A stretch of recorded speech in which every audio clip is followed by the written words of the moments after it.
Yes, and on tonight's programme we have the Education Minister, Catriona Ruane. We also have the Reverend William McRae, Aidan Paisley, Jerry Adams, Martin McGuinness, Anna Lowe, Robert, Simon, our gay friend, and the Chief Constable of the PSNI, Sir Hugh Orr. Yes, Catriona Ruane is with me here tonight in the studio. Catriona Ruane, the education system, it's right up the left, isn't it?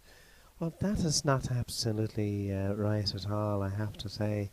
What we're waiting on is proposals, and those proposals will tell us which way the education system is going to go. I can't sit here and tell you a direct answer to your questions. What we have to do is take the time and get this thing right. We can't just turn around and mess with children's lives. They're all our little angels. I am the Minister for Education on this island, and I am the one that will decide when I should decide when the proposals are done and when they should be met. It is all about proposals. Once I make these proposals and I get them proposed by the proposer, it is really all about our children. It's their education, and I am their Minister for Education, and I will do what is absolutely right. As I say, I am the Minister. For fucking shite. And let me tell you something, Catriona and the waves. Why don't you get your finger out of your arse and get your mind out of neutral and just get on with doing the job that you're meant to be getting paid to do? You're not doing anything as far as I'm concerned. You're sitting on the fence. Well, Jerry Adams, what have you got to say in response to that? Well, I have to say that I'm absolutely disgusted with the language of our ex-First Minister, Ian Paisley. For him to say that Catriona has to get the finger out of her arse and her mind out of neutral is a disgrace. At least Catriona's got plenty of teeth in her gearbox, which is probably more than I can say for Ian Paisley. Ian Paisley like to come back on that? Yes, well, I'm sure that her gearbox can hold many a gear. But let me tell you this here. I am absolutely disgusted. Because here we had not that long ago Martin McGuinness, who was the Minister of Education, who made an absolute bollocks of his job. And then we have Catriona and the waves, who is the Minister for Education. And as far as I'm concerned, she is waving goodbye to a perfectly good education system that we had before she arrived at her post. Well, thank you very much for that, Dr. Paisley. We're going to speak to Willie McRae. Willie McRae, what have you got to say in response to the lack of cohesion from the like of the Minister for Education and, of course, in her reply to some of the colleges and the high schools throughout Northern Ireland? Well, I just think, just like Ian Paisley has said, there we had Martin McGuinness, Martin Art Garfunkel McGuinness. Not that long ago, he was the Minister for Education here in our beloved province of Northern Ireland. And then what do we get? A fucking numbskull, Catriona Ruane, who thinks she can do a good job at her post as the Minister for Education. Our children are absolutely dumbfounded. They don't know where they're going. They don't know what they're doing. They're running around sniffing glue. They're having sex. They're drinking alcohol. Underage. What a shower of lucky bastards. That's all I've got to say. Catriona Ruane, you've got a lot to answer for. Catriona and the waves, it might as well be waving goodbye to a perfectly good education system that we had. Now, Robert, what do you think about the education system and about the job that Catriona Ruane's doing?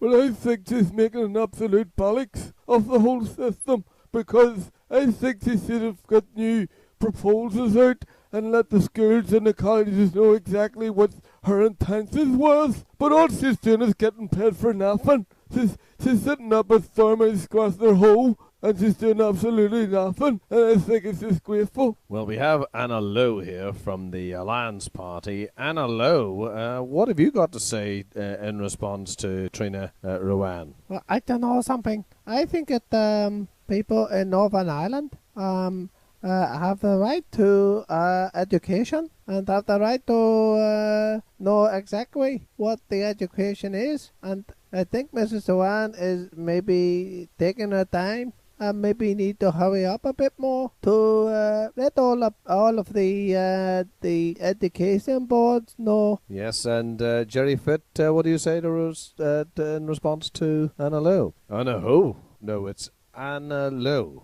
Anna Lowe. Anna Ho, right. Well, Miss Ho, I reckon that you're right, and I think that Catriona Ruane is taking her time, and the sooner she gets this mess sorted out, the better. And on a hoe, I would say would No, it's Analo. Analo. A-N-N-A-L-O. on hoe. No, fuck's sake. Analo. A-N-N-A-L-O. Analo. Right, just for talk's sake, I'll call you fucking low, alright? Or is it hoe, or is it Anna? Now make your fucking mind up. You fucking messed me about here. Jerry, I'll let you know that it's Anna Lowe. Anna Lowe, right? Why didn't you fucking say that in the first place? But I agree with Anna Ho. I think that she I would tell you better than that. She'd probably do a better job than Catriona Ruane. In Paisley, what have you got to say in response to Anna Lowe? Yes, well, the boiled rice we got last night was absolutely fantastic, by the way. Very nice. Yes, I think she's hit the nail on the head. We need to get the information across to the education boards, and we need to get it across immediately. Willie McRae? Yes, well, I have to agree that I agree with Anna Ho, and it's Low, Anna Low, sorry, beg your pardon. I agree with her as well. I think Catriona Ruane should take a leaf out of her book. They deserve to know exactly what's going on, because Northern Ireland's coming down with Chinese people, but not as many as there is of Pakistanis, and of course Lithuanians, and the Polish, and the list goes on and on and on. And they're the ones that need to be educated more than us in this province. Well, I think that is really open to interpretation, to be honest with you, Willie. Now, we've got, as you know, we've got Robert in the studio as well. Robert, what do you think of Anna Lowe's assessment of Catriona Ruane? Well, I think Anna Ho is the best one here. No, but it's Analo. Analo. Anna Ho? Analo. A-N-N-A-L-O. Oh, sorry, yes, Anna Ho is the best one of the whole lot in the studio. The fuck are you talking about, Robert? What are you blubbering about? What do you mean she's the best one? She's the oddest looking fucking one. What do you mean the best one? What are you on about, son? No, Mr. Fitt, I'm just saying that I think Anna Ho is... Look, Anna Ho is only a guest in here. We've been here all these years, for 25 fucking years we've been here. Deliberating, discussing on all these certain... Anna Ho this is the first time Miss Ho's been in here. Mr. Fitt, you have to refrain from calling Anna Lowe Anna Ho. She is Anna Lowe. Well, alright, Anna Lowe or whatever her name is. But Ho sounds better than Lowe. Hey, hello, can you go? You ho. Right, Jerry, please, that's enough. Jerry Adams, what's your take on this? Well, first and foremost, I have to say that the language towards the chink, towards Miss Anna Lowe, has been disgraceful. Nothing short of disgraceful. And I think people should refrain from calling Mrs. Lowe a hoe. Mrs. Lowe is not a hoe. She's a Lowe. Now, to move the process forward, we're talking about Catriona Ruane. We're not talking about Anna Ho or Anna Lowe, I beg your pardon. And give her the time and the patience to do the job that she's going to be doing. That's all I have to say on that. Martin McGuinness, your opinion on, first and foremost, what Anna Lowe has said in response to Catriona Ruane. Well, I think that Mrs. Ho has been an absolute delight to have in the Assembly. And Anna Ho knows that... It's Anna Lowe. Anna Lowe. Anna Lowe, so I beg your pardon. Anna Lowe has done a terrific job in representing the Chinese community throughout this island. And we have a lot of Chinese. I'm talking about the restaurants, and some of them are lovely. Mrs. Ho, like I say, has done a terrific job. Martin, it's actually Anna Lowe. I think everyone in the studio needs to know, but it's Anna Lowe and not Ho. Thank you very much indeed, because I sometimes get very confused. You know that people call me Ho instead of Low. I like to be called Low, not Ho.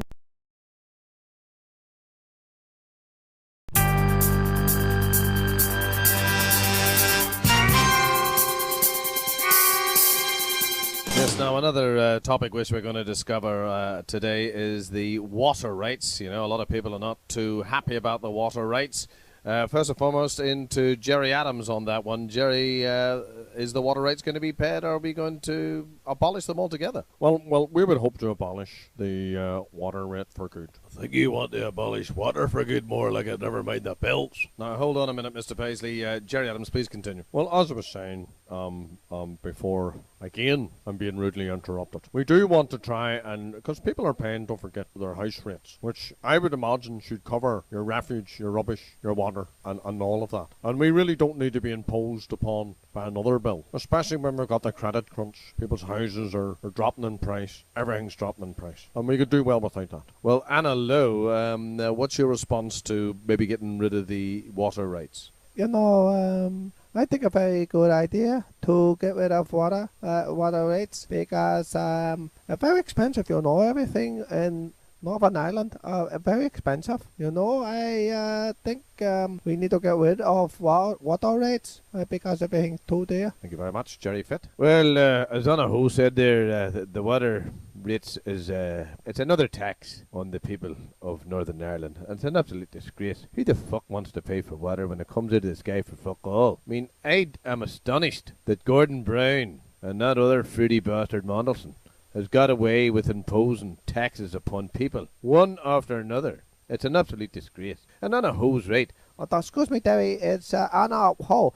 Would you like me to call you Jerry Shit instead of Jerry Fit? Look here, Ho, or Anna Low, or whatever your name is. Anna, don't you call me shit. Jerry Fit. Well, every time you told me Ho, I call you Shit. Look, Anna, don't even go there, love. My name is Gerald Fit, not Gerald Shit. Like your name's Anna Ho, or Anna Low, I beg your pardon. I'll try and call you Low so long as you don't call me Shit. Okay, no problem. As I was saying there before I was interrupted by Ho, or Low, I think that the people in Northern Ireland should come out and protest against these rates, these water rates, and every other rate that they're trying to put upon people in this province. Fight like fuck for it. The government know that people are rolling over and dying and not even bother protesting, and they're going to keep on implementing tax after tax after tax. Willie McRae? Well, I think the water rates is a thing that we should have to pay, because we do have a purification system, and I just wish we had some for some of the Sinn Féiners in here today. We do have a purification system which costs a lot of money. The rainwater that comes out of the sky is dirty. It's not clean. So it needs to be purified and cleaned. And that's why we have to pay that extra money to go towards the water rates. And as Anna Ho said, we do pay for an awful lot of things in this province, which is very, very expensive. And Miss Ho knows that, because she has her Chinese restaurant as well to run, as well as the Alliance Party. Well, I'm sure she's probably getting more of a result in her restaurant than she is of being a member of the Alliance Party, which to me are a bunch of born-out farts. Well, Ain Paisley, what's your view on this? What, on the water or the Alliance Party? Well, the water rates was not a problem for Sinn Féin. Should they never use it? So I don't think they're going to have big bills as such. It's only for the likes of us, the Protestants. We're going to end up with the big bills because we use water. Well, I have to say that I am absolutely disgusted. First and foremost with the ongoing name-calling from Willie, the most hateful bastard in the world, calling Anna Low a hoe. Her name is Anna Low. And then, of course, with Ian Paisley having jibes at the Catholics on our island. And those jibes don't move the process forward. Don't get the discussion up and running in any shape or form. And I would say that Willie McRae should lay off the backs of Catholics and leave Anna Ho alone. Just me, Mr. Adams. It is Anna Low, not Anna Ho. Well, sorry, Anna. Well, if I just call you Anna, that'll stop me from calling you a hoe. Yes, just call me Anna. Don't call me a Ho. All right, Anna. As Anna says, we want to move the process forward. Well, do I have to call her Anna as well? It's not often I get called Mr. Fit or Jerry. Do I have to call? But I'll tell you something now. I don't see why Anna Low, or is it Ho? Sorry, I thought I got it right the first time. Anna Ho. I don't see. Jerry, Jerry Shit. It is not Anna Ho. It's Anna Low. Put this way, Anna. What is wrong with Ho? Because Ho is not my name. Ho, not my name. Low, my name. Well, Santa Claus goes ho, ho, ho. Your name is Ho, is it not? No, Jerry, Shit. Anna Low. Right, come on now, Mr. Fit. This is not getting us anywhere. If you could call her by her first name even, that would be fantastic. Right then, I'll call her Anna. Sorry, Anna. You hoagie.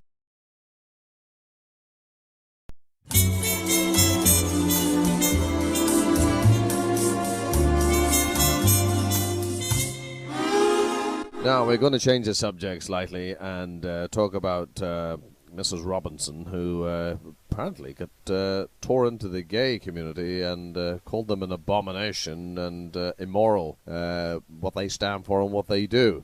Now, we do have a member of the Gay Society in here today, and that is Simon. So, Simon, maybe you could tell us what your views on what Mrs. Robinson has said. Well, I think it's absolutely disgraceful, so it is. Why should we always be the ones that's getting labelled? Why is it always us that is getting all the mud through at us all the time? You know, shite sticks. Well, you should know about that there. You've had plenty of it fucking sticking to him, sure. Now, Jerry, please calm yourself down. So, Simon, what is your feeling about the minister? Well, I think she should resign, so she should. Because at the end of the day, we're human beings, you know, we're just like everybody else. Well, I don't think so, son. You're different from everybody else, but you're with everybody else. That's what the difference is. Right, please, Jerry Adams, hold on. We'll come to you very shortly. Aidan Paisley, what's your view of this? Well, I would say that Mrs. Robinson was right, because at the end of the day, the Democratic Unionist Party don't support that sort of activity. And we do think it's an abomination, and people have to address it. There's no point in skirting around the subject. There's a lot of people in the media and a lot of people in the press and politicians who are only thinking what we have the guts to say. At least we're saying it's an abomination and it's not right, and they should be castrated. Right, well, Jerry, fit your comments on, gay people. Well, there's nothing wrong with it as long as they're not shoving it down my throat. I don't care. I have nothing really against them. It's just that I don't have anything to put against them. But they, at the same time, I don't like this gay marching on in the city hall and all them running around with their bollocks hanging out of their knickers. Knickers are for covering fannies, not bollocks. And at the end of the day, that's the thing that I object to. Thank you very much indeed, Jerry Fitt. Going from one Jerry to another Jerry, Jerry Adams. Well, I think Mr. Fitt, it's not very often I would agree with a sticky bastard like Jerry. But I would say that he does have a point. Where we don't mind the gay parades around Belfast, so long as they're done tastefully. Now, I watched, there's one big long-legged blondie one there. I forget what her name is. Something Titty Swamp, or whatever you call it. Titty Swamp. Now, she's always running around, or he or it, is always running around with tight leotards on. And you can clearly see the conkers hanging out of the undercarriage. And that's really not what our children want to see. Yes, thank you very much indeed. Simon, back to you. Well, let me tell you something, they weren't conkers. They were something else, but they weren't conkers. They're one of those wee things you can buy in a sex shop. Two of them, actually, and they sort of vibrate as you're walking about the streets and all. It's one of those. It wasn't conkers, Mr. Adams. Well, they look like conkers to me. That's the things that we object to in Sinn Féin. Right, this story will probably run on and on and on. Anna Lowe, what's your opinion on this? I think that the gay people should be able to do what they want to do. But like Mr. Adams said, the bollocks hanging out of the undercarriage is not very pleasant for people, especially when you're eating Spanish meatballs and spaghetti. Yes, and Simon? Well, let me tell you, Mrs. Ho. To me, it's Anna Lowe. A-N-N-A-L-O. Anna Lowe. Well, Anna, whatever your name is, it's wits coming from you, actually, to be honest with you, because at the end of the day, the Chinese community have had it very easy in Northern Ireland, and put us up against the Chinese community. We're getting slaughtered left, right and centre. The abuse that we take off the streets, people are turning around and calling us tutti fruities and all that. It's disgraceful. It's no need for it. Jerry Fitt, would you like to come in with it? I would. I think Anna Ho has got it right. Jerry shit. I don't tell you shit from now on. Jerry shit. My name is Anna Lowe. A-N-N-A-L-O. Anna Lowe. All right. Anna. A-N-N-A. Say it. It's not very funny if you're sitting watching the gays in Belfast parading around on their floats. What Jerry Adams has said as well, with the conkers hanging out.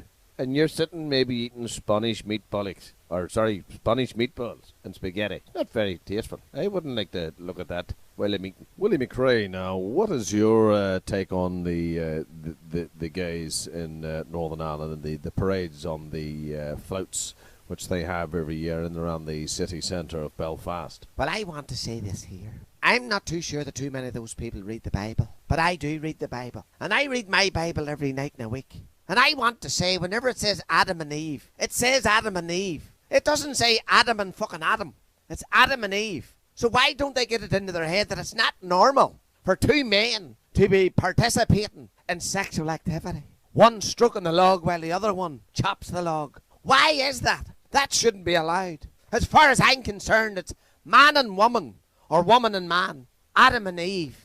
That's what it's all about. Read your Bibles. Everybody should read their Bible each and every night in the week.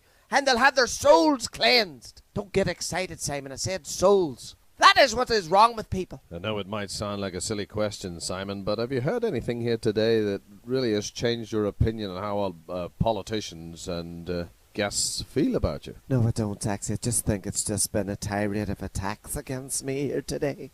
It just feels as though everyone's against us. It's just us, ourselves. It used to be Sinn Féin, ourselves alone. It's the gay community that's on their own. We're not getting any help or support from the politicians. Well, maybe if you were to reform, because as you know, I think a doctor in Northern Ireland said that he could change it. What do you mean, Mr. Paisley? What do you mean changes? Well, he could turn you from being a gay into a guy. That treatment, I think, is available on the National Health Service. Yes, there's another strain on the National Health Service. We're going to start chopping Charlies off and putting fannies where they shouldn't be. It's an absolute disgrace. Why don't people get it into their head that the National Health Service can't afford to start operating on genitals? It's a disgrace. Well, we have Robert, of course, as you know as well. Robert, are you familiar with the case? Well, I haven't really been watching the news. One day I was in the house and somebody touched me. And what do you mean by that? Well, I was in the house and some man touched me, so he did. He said it was normal. It was normal. In what way did he touch you? Well, he took a run from about 20 yards and stuck his boot in my hole, and I don't know why that was. Yes, well, okay, I thought you were going the other route there, but did you go to the police about it? No, I said I was going to go to the police, and he says if I went to the police, he was going to tell me. Mr. Paisley? Well, I think you should have went to the police. That's assault. Well, no harm to you, Robert. I'd rather get a boot in a hole than a fruit in a hole. Well, Simon, have you anything to say to the likes of Jerry Fitt and Robert? Well, let me tell you something. I'm absolutely disgusted with the language of some of the people here. And there's Mrs. Mrs. Lowe. I can't believe that she was slamming us as well. It's a disgrace. And Robert, fuck me, you've a cheek to slam anybody at the state of him. But let me tell you something. I'm not here to poke fun at everybody else. You know what the problem is here? The problem is here, the curiosity's killing you. You just don't know what it's like. You've never tried it. Well, so you say. There's probably a couple of closet toots here, and there's not a one who's got the guts to come out and say he's tried it. That is what the problem is. Curiosity, that's what's killing you. Because let me tell you something. At least we have done something that you'll never do. Well, who the fuck would want to do what you do? I wouldn't want to do what you do. I'm happy enough doing what I'm doing. Jerry, I don't care. I don't care what you say or what you think, or Mr. Paisley, or any of the Robinsons or whatever else. There's a couple of closet fruits in here, I'm sure. I'm not a closet fruit. I got my husband who marry me, who love me very much, and I don't do what you do. And what is it, Anna, that I do then? You tell me exactly what is it that I do. Well, you go with another man and you play with his dingaling. A dingaling? Right, let's get down to the bare facts. What is the fucking dingaling? Well, really, please, there's no need for that language. No, seriously, what's a fucking dingaling? A dingaling is That's a fucking doorbell, you silly bastard. Trust you to come up with that. It's not a doorbell. Well, it's a bell of some description. No, let Anna or Anna. It's Anna. Look, you furry bastard. It's Anna Lowe, okay? ANNALO, Anna Lowe. Don't you call me that. There's no need for that right now. Anna, answer the question. What was the question again? The question was, what's a ding-a-ling?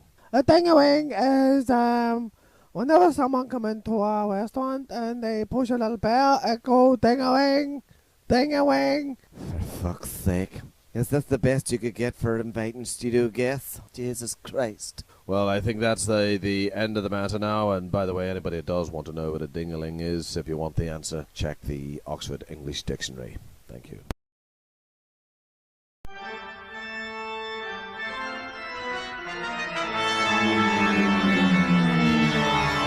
Yes, of course, as everybody knows, we're in the midst of a very bad credit crunch at the moment, but I do have Jerry Adams here, and a very interesting thing, Jerry, was that Peter Mandelson, of course, who had his fallouts with Gordon Brown, the Prime Minister, Peter Mandelson has indicated that there's no fallout between him and Gordon Brown after Brown bringing him back into the cabinet.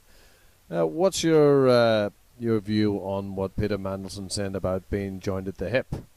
Well, I'll tell you something for nothing. Well, we all know what Peter Mandelson's background is, and I make no excuses for saying it, but we all know that he's gay. And I'm sure Gordon Brown's probably saying to himself, well, thank fuck that he's joined at the hip and not joined at the arse, because I think Gordon Brown would be in serious trouble. No, but seriously, Jerry, on a serious note, do you not think that Peter Mandelson will be good for Gordon Brown to stabilise the Labour Party, as they seem to be up against all sorts of things with the economic decline, and of course David Cameron of the Conservative Party really is romping home in the polls? Well, I would say that Gordon Brown does need a bit of a bailout, and Peter Mandelson, I fear, was probably one of the worst ones he could have brought back, because he's been in and out of government more times than I've been in and out of the wife. And I have to say that I thought he would have brought some more reliable old party faithfuls back into the party, but obviously not. Well, Willie McRae, I'm sure you've probably got something to say on this matter. What is your view on Peter Mandelson's return? Well, I just want to say this here. Peter Mandelson never did anybody in Northern Ireland any favours whenever he was over here trying to do the business. I don't think he's going to do any favours for Gordon Brown either. In fact, I would say now that I would like to see Peter Mandelson stepping down immediately, because no one else really wants him. We all know what he is. He's an arse bandit. Nobody wants to have arse bandits in the cabinet. I certainly wouldn't have one in my cabinet, or my wardrobe, or my bed for that matter. It's about time to get rid of him. Get rid of Mandelson. Thank you very much. I'm sorry I pricked a nerve there, and I'm probably sorry I used the word prick as well. Mr. Adams, do you have anything to add to what Willie McRae has said? Well, I have to say this here, and I really do mean this. I've known Willie McRae for at least 30 years, but I have to say, and I've heard him a few times today, he's got to be the most hateful wee bastard I've ever heard ever on the air. And I really do think that there's no reasoning with him, there's no diplomacy, and I really do repeat what I say, he's a hateful wee bastard. Jerry Adams is one to talk. He's the most hateful bastard in Northern Ireland. He's the one that murdered, maimed, and tortured everybody in Northern Ireland. I know we're in a new dispensation, but I don't give a fuck as far as I'm concerned. Jerry Adams is the most hateful bastard in Northern Ireland. Right, well, thank you very much indeed, Willie McRae. As you can tell, listeners, there really is no change in what's happening in our beloved little province of Northern Ireland.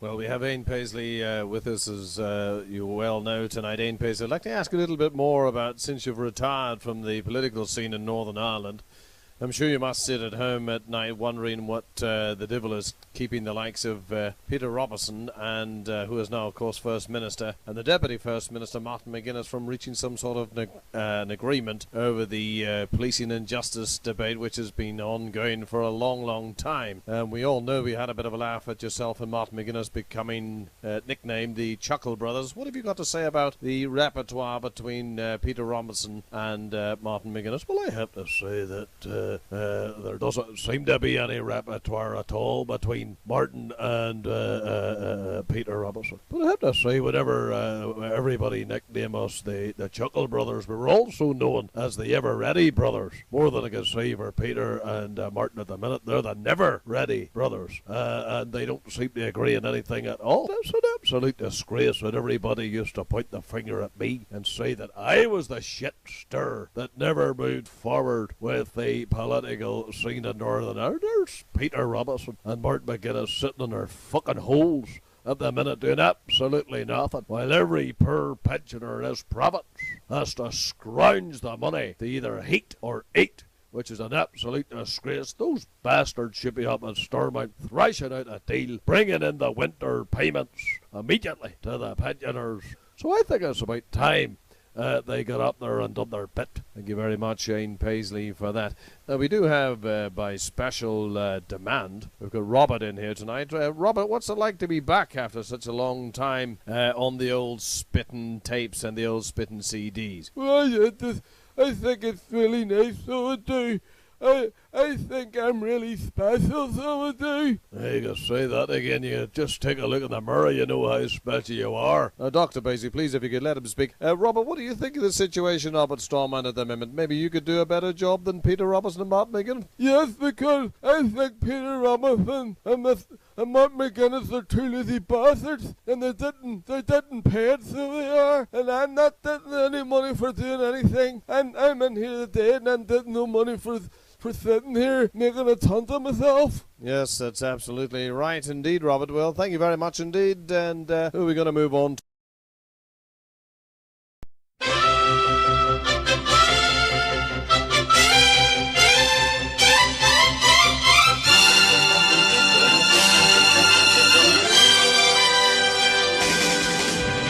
I think we'll move on now and talk about, we actually have a very special guest in with us today who is over in Northern Ireland promoting organic farming.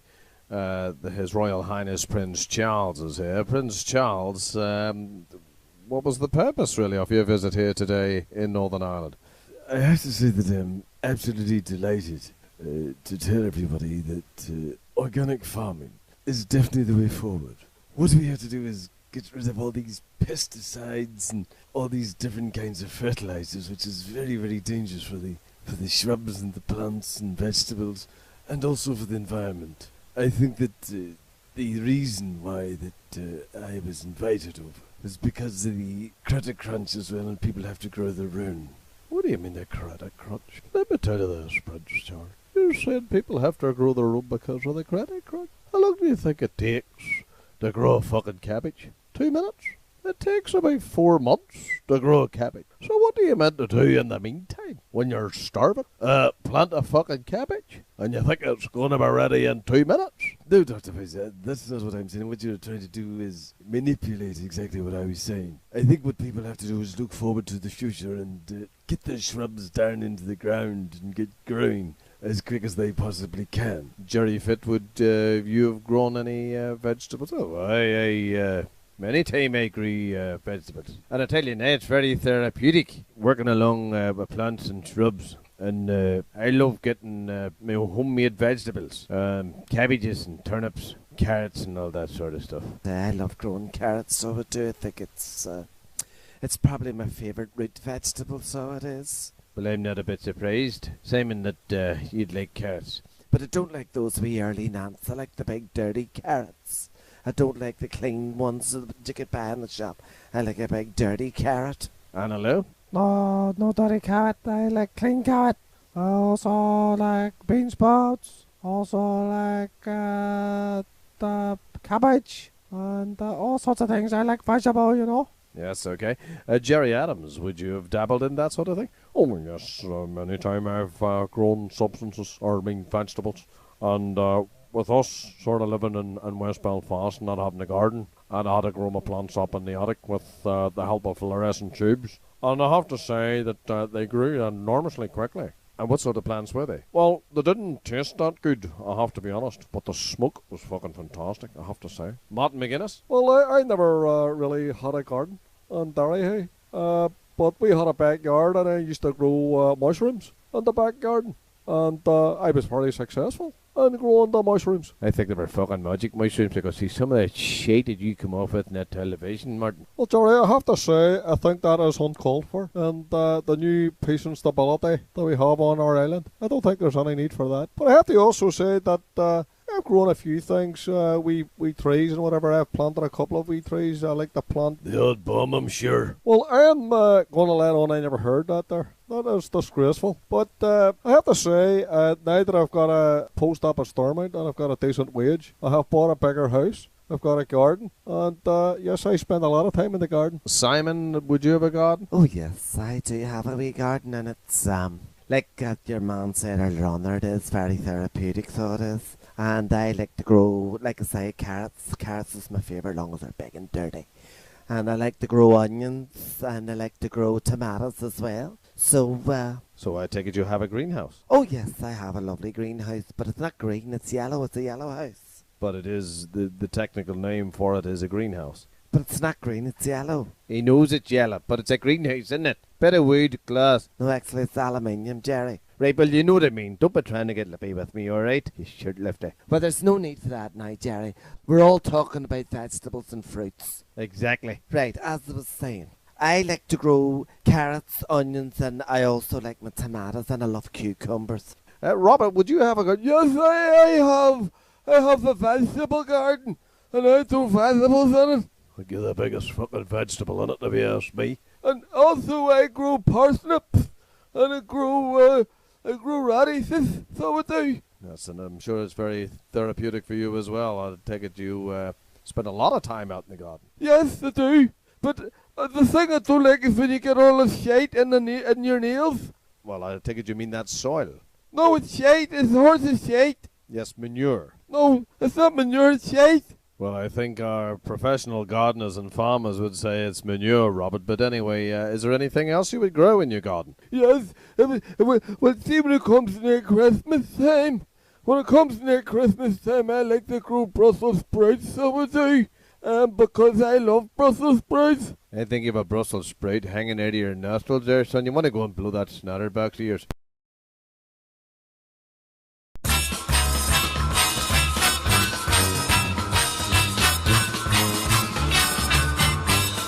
Yes, and another special guest with us today is Patrick Moore from the Sky at Night, who was down at the Armagh Planetarium last night, talking about stars and planets and solar systems and so forth. No doubt the expert in that field. He's been doing his show now for well on 50 years. Patrick, what's it like to be here in Northern Ireland? Well, I have to say that I'm absolutely delighted here in Northern Ireland, and what we want to do is look at the planet Venus and the planet Mars.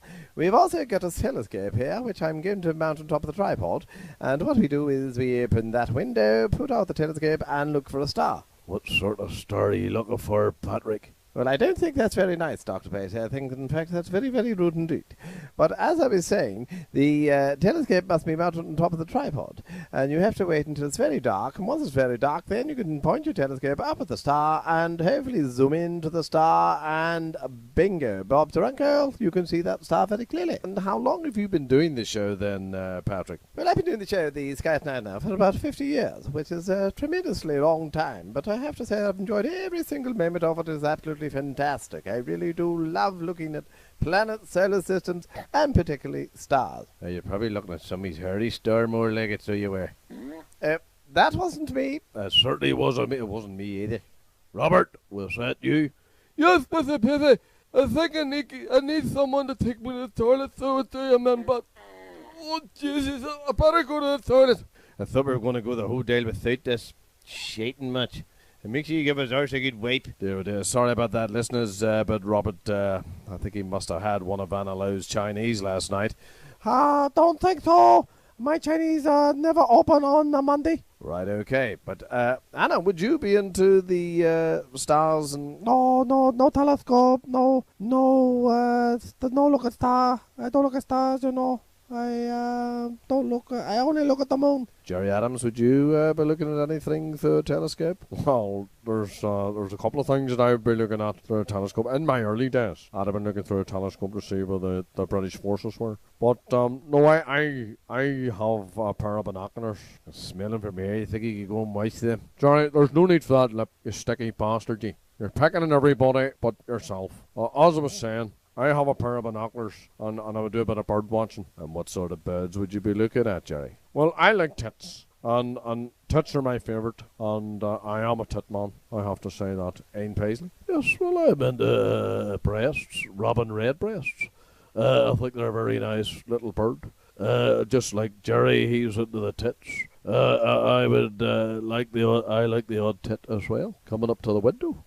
Sometimes I see two tits sitting on the windowsill, and they're lovely to look at. I would love to get close enough to stroke, but unfortunately, once I get out of my bed to try and stroke the tits, they seem to disappear. But yes, I like tits. Jerry Fit? Oh, I like hens. And I like a sort of bird that you feed them up, cook a bastard after you've fed them up, and at least you're getting something back. I mean, these tits and wrens and robin redbreasts, what the fuck? I mean, you can't get a meal out of them. You know what I mean? All you do is waste money throwing seed out of them. Willie McRae.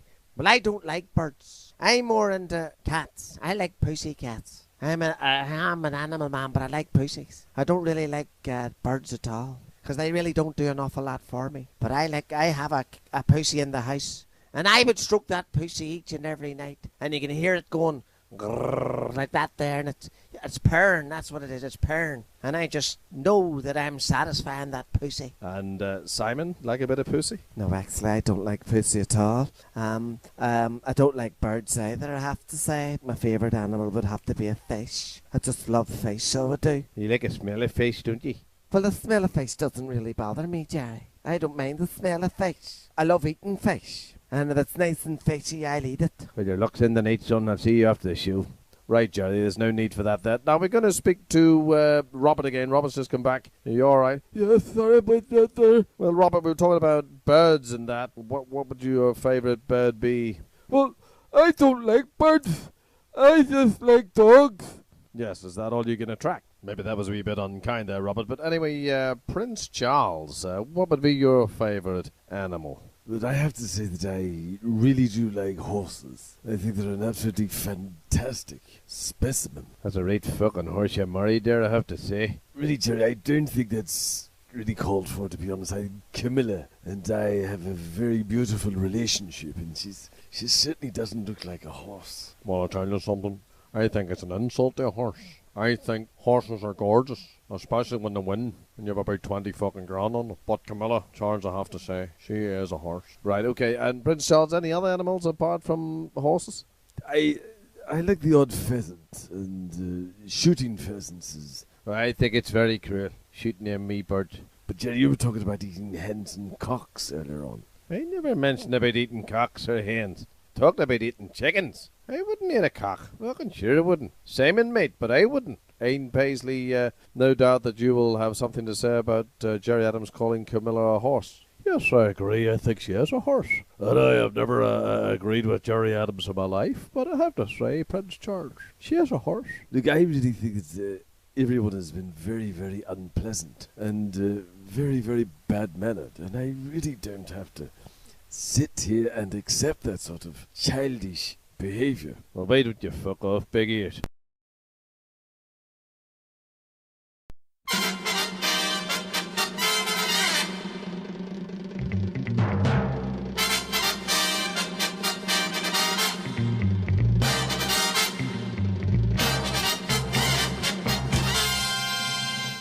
Very extraordinary chain of events happened not so long ago in Belfast, where a mother was contacted by the PSNI to go outside her front door and check and see if there was a dead body lying in her street. Now, here to talk about this is the Chief Constable, Hugh Ward. Hugh Ward, this is bordering on ridiculous. Well, really, no, I don't think that's the truth of the matter. What the PSNI did do was ring this particular lady to make sure that there wasn't a dead body outside her street, because we, the security forces, didn't want to go into that situation because we were fearing for members of the PSNI and indeed the army. So we really did you used that woman to go and do your dirty work for you, Hugh? No, Dr. Posey, that's not necessarily true. What we did do was we contacted the lady. The lady said she agreed that she would go out and check and see if there was a dead body out in her street. And all the time, yous were sitting in Castlereagh drinking fucking coffee, scratching your black bollocks. You were sending a potential voter of mine to go out and check to see if there was a dead body lying in the fucking street. Now, Hugh Ward, that is bordering on sheer laziness, unprofessionalism, and downright audacity to get someone else to do your dirty work. Well, Mr. Adams, I really don't think that is the case. I'm trying to explain to you that the lady did agree that she would go and check the body to see if it was a dead body, and really that's the matter resolved and the matter over.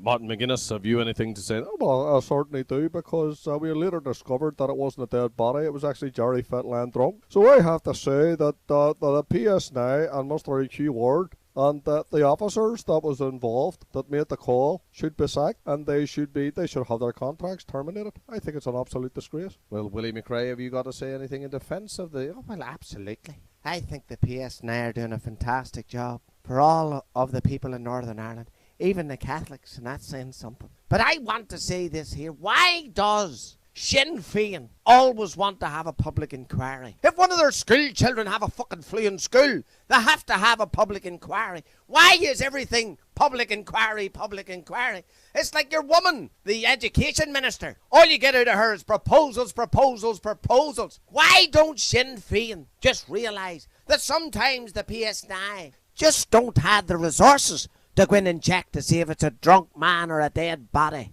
Okay, Jerry Adams, would you like to come back at that? Well, I think Hugh Ward should be answering that. Hugh Ward is the one, after all, that is the top cop, why doesn't he discipline his officers? And is he going to discipline them? That's what I want to know. Well, really, Mr. Adams, what we have to do is make an investigation into whether this phone call was made. We don't know whether it was made or not, and we have to check to make sure that it was. And we're not surmising for one moment this lady has got a cuckoo clock on top of her head.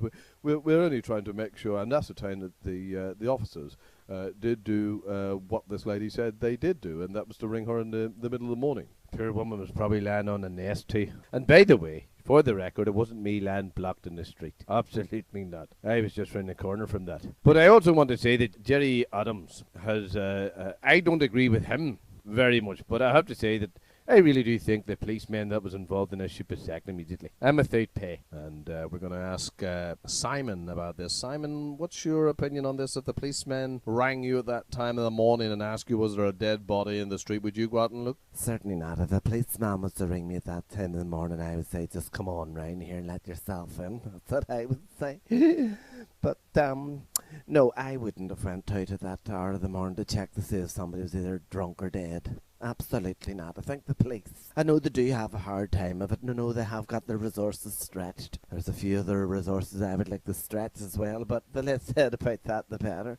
But I think, yes, the PS and I have a difficult job, and I think also Mr. Adams should lay off their back. All this independent inquiries and all that there, that costs an absolute fortune, and it's the taxpayer that has to pay for it. And not only that, the taxpayer and the way things are going at the minute with the credit, there's absolutely no money in the coffers for independent inquiries. Okay, and Anna Lowe? You know, I think sometimes the police force get a very hard time, you know, in Northern Ireland. And for someone, all the time, see people lying around drunk, you know, lying on middle of the street.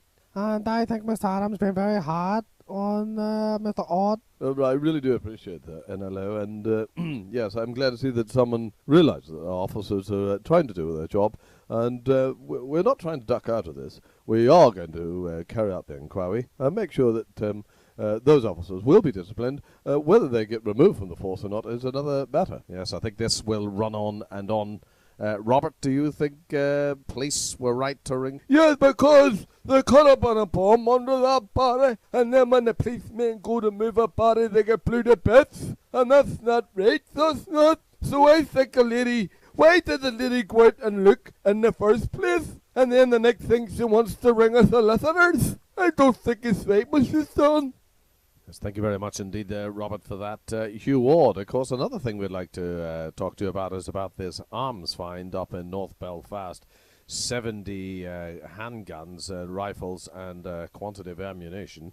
It certainly indicates that the PS&I are on the job. So who owned the guns and the ammunition? Well, it's very early in the inquiry at the moment, but we believe that from the UVF, and those guns now are off the streets of Northern Ireland, and we're delighted with the find. Well, let me tell you something, Hugh. Do you not think it was something to do with somebody making a phone call and telling you exactly where they are? Because there's no point in bumming and bragging that you're searching every house throughout the island and you're somehow just stumbling across these weapons. The UVF must have phoned you up and said, look, there's weapons there. That's their way of decommissioning. So you don't use your thick head. That's their way of saying, go you and lift the weapons.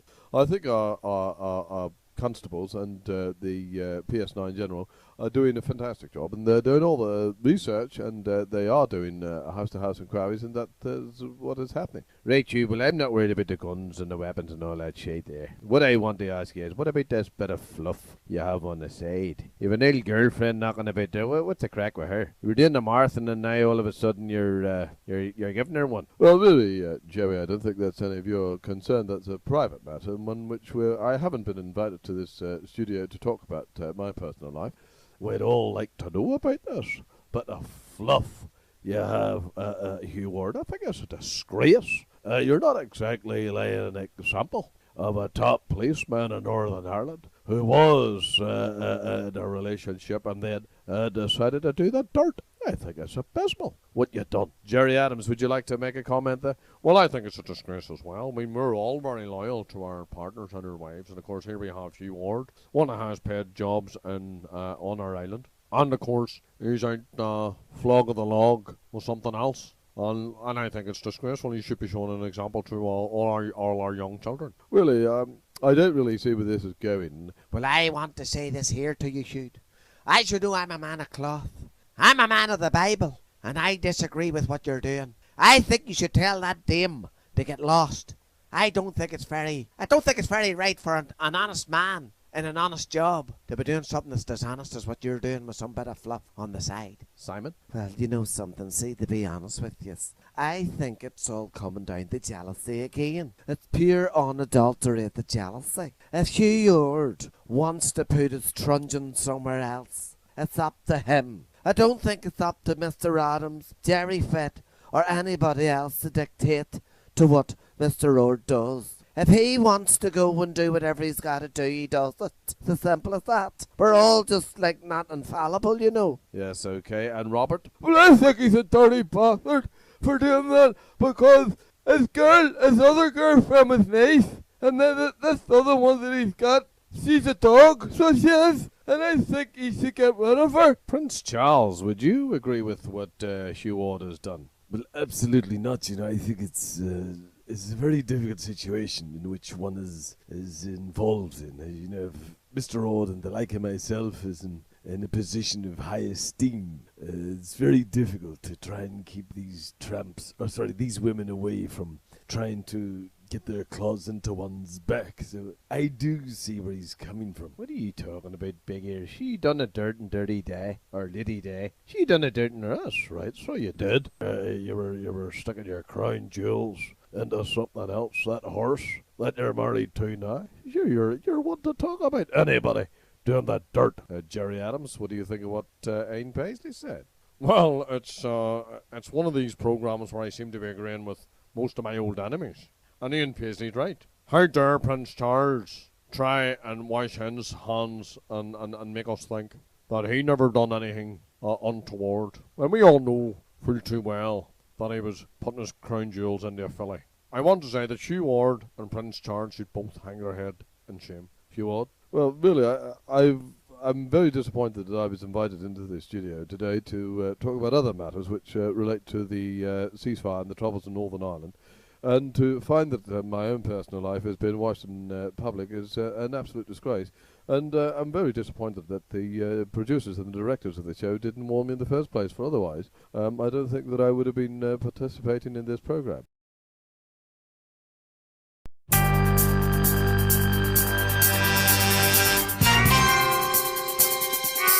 Sammy Wilson, the roads minister, has been caught with no tax or no M.O.T. Very interesting, the roads minister there being caught with no tax and no M.O.T. What do you say to that, Jerry Adams? Well, I have to say, I think it's a lot better being caught with no M.O.T. or no tax, as it was for to be caught in the south of France with no knickers on. It's absolutely repulsive that here we have the roads minister trying to dictate the law to all the rest of the population, but yet all he can run around riding his motorbike with no tax and no M.O.T. It's a blatant hypocrisy on behalf of Sammy Wilson and the representation of the Democratic Unionist Party. Willie McRae, what have you got to say about that latest breaking news? Well, I'm absolutely shocked that Sammy has been caught with no tax and caught with no M.O.T. But I have to say, at least he was insured. He did have insurance, I know that. And at least that's something. And he was trying to take the bike down. He was taking it down to the M.O.T. centre to try and get it to pass. Yes, we know that, Willie, but technically he was still breaking the law. I want to get this here sorted out here and now. And I want to ask this question. How come whenever you're allowed to put your car or your motorbike on the road to take it down to the M.O.T. centre, how come you're allowed to do that? But yet in all of it fails, you're going to get hammered on the way back by the police or the traffic branch for not having any M.O.T. How else are you meant to bring your vehicle down to the M.O.T. centre? Not unless you carry it on your back. But then, of course, there's a trailer used for a motorbike. But maybe Sammy didn't have a trailer. How do we know that he didn't have one? Or how do we know he did? It's just an impossibility. I think the law needs to be a wee bit more flexible. Aye, when it comes to members of the DUP, what about the likes of we in Sinn Féin? We always get done for everything and anything that's going, Willie. So there's no point in saying there should be one law for the Democratic Unionists and one law for the Sinn Féiners. I mean, why should you get away light and we don't? Right, well, we're going to ask Anna Lowe. Anna Lowe, what do you think of what Sammy Wilson has done? I think it's very poor, Sammy Wilson, you know. He's a road minister, you know, and for him to break a law, he should be done for that, you know. Hold on a second, Anna. Hold on a second. You don't know the circumstances of what happened to Sammy and what documents he had and what documents he didn't have. So you can't just go and berate somebody when you don't know the details. Well, I'm only going by what the press has said, and the press say Sammy Wilson there was no M.O.T. and no tax on his motorbike.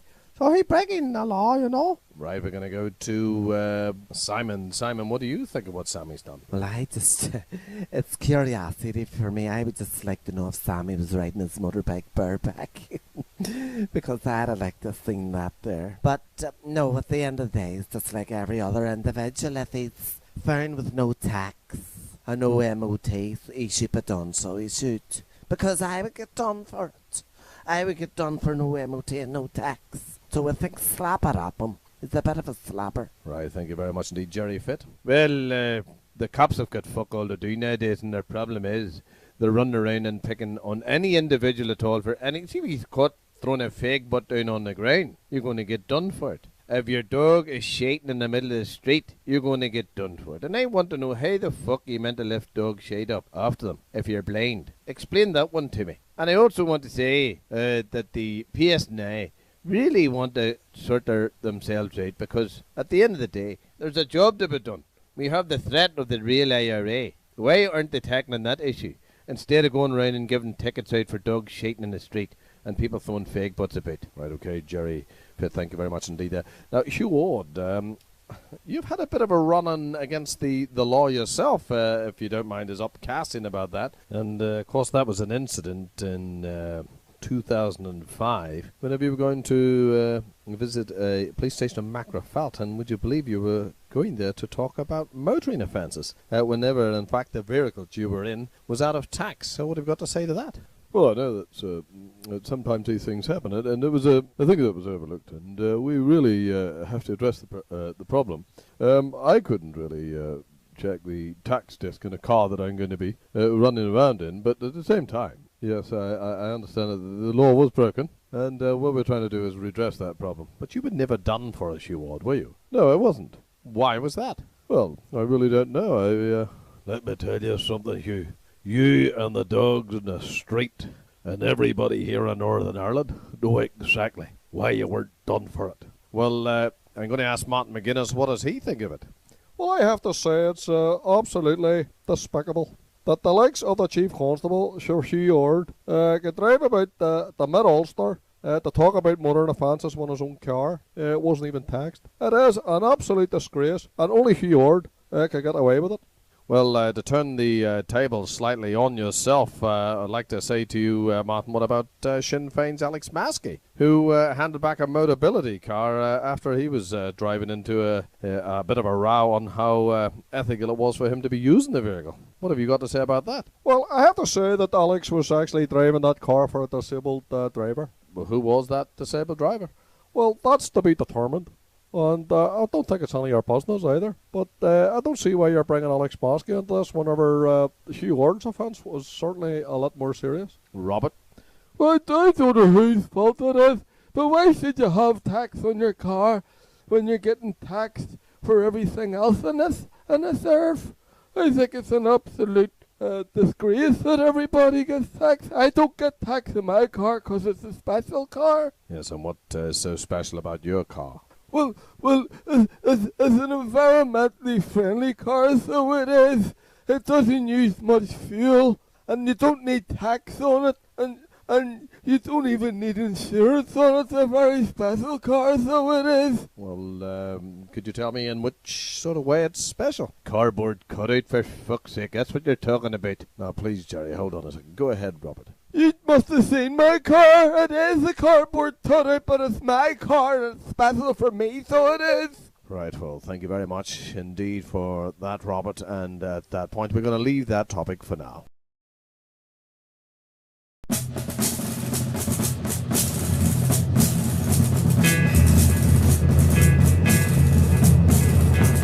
Well, I have to say, and I know we were talking earlier on there, but I've never seen a Chinese woman's honey before. Any chance of getting a look at that box of yours? Excuse me, Dr. Paisley, I don't know whether you realise or not, but we're actually live on air at the moment. Oh, fuck, sorry about that. Sorry about that. But I still wouldn't mind getting a look at that fanny of hers. Please, Dr. Paisley. As you know, we have been following the progress of the UDR, or the Royal Irish Regiment, who are going to be parading in the streets of Belfast. We have already had a lot of opposition from Sinn Féin, obviously, and of course the DUP are very much in support of the parade for the soldiers coming back from Afghanistan. First and foremost, Jerry Adams, I'd like to ask you what your opinion is on the soldiers parading through the streets of Northern Ireland. Well, I have to say I'm absolutely disgusted that the Brits are coming back to haunt the streets of Ireland again and to publicly display their colours and insult the nationalist people on this island. So why don't they fuck off to Afghanistan or Iraq and just stay there and leave us people here, the nationalist people on this island, alone? We don't want to see them running around with their guns on the streets of this island. I'm sorry, but you're running around the streets with your fucking guns, isn't it, Jerry? Right, please, Dr. Paisley, calm it down here. But we want to go to Martin McGuinness on this. Martin McGuinness, what have you got to say on this parade here in Northern Ireland and indeed in Belfast? Well, I have to say that, like my colleague Mr. Adams has said, I'm disgusted that, again, the Brits are coming out to rub salt into the wounds of the nationalist people on this island. And I think it's about time that the British Prime Minister realises that it's been a huge mistake. It's going to cost over 300 or 400,000 pounds to police it, and I think it's an absolute waste of taxpayers' money. Right, well, we want to go to Willie McRae. Willie McRae, you're obviously very much in support of the troops parading in the streets of Belfast. What have you got to say about this? Well, I have to say I'm absolutely delighted that the troops are going to be parading around the streets of Belfast. But I want to say, just before I come to what you're asking me, I was in a place called Copyright, which is in the inn shops in Belfast, to get something like 30,000 T-shirts with Union Jacks printed on them. And I have to say the lad Stevie done a fantastic job. But I have to also say, he said to me that a lot of T-shirts were being made for Jerry Adams, and he was getting actually 35,000 T-shirts done. So I said to Stevie, I tell you what to do. Scrap the fucking T-shirts. Do you sell petrol? And unfortunately, he didn't sell petrol. Well, thank you very much indeed. I'm sure Stevie out of Copyright will be very pleased of that plug. But we want to ask, first and foremost, Hugh Ward. Hugh Ward, this is going to cost the guts of over £500,000. Why? Well, we have to put on the security for the soldiers. We don't want them to be attacked. And well, what about the Fenians that's going to be there protesting? You're not worried about guarding the Fenians. All you're worried about is looking after the Brits. Is that right, Shard?